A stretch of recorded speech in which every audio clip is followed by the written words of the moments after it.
In today's video, I am going to teach you how to enable IDM vertical bar Internet Download Manager extension in Google Chrome browser.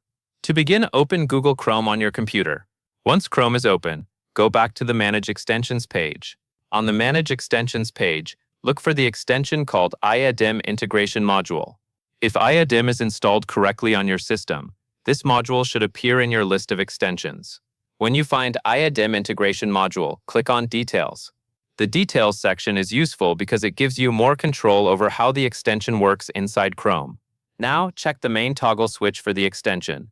Make sure that this switch is turned on. If the toggle is off, the extension is disabled, which means IDM will not integrate with Chrome and may not capture downloads as expected. When the toggle is on, Chrome allows the extension to run, and IDM should be able to function normally in the browser. This is an important setting to verify if the IDM extension is not working, not showing up, or not detecting downloads. Simply turning the extension back on can often fix the issue right away. If the switch is already enabled, that confirms the extension itself is active in Chrome. Once that is done, the extension is successfully enabled in Google Chrome. That means Internet Download Manager should now be ready to work with your browser and assist with downloads. That covers everything you need to know.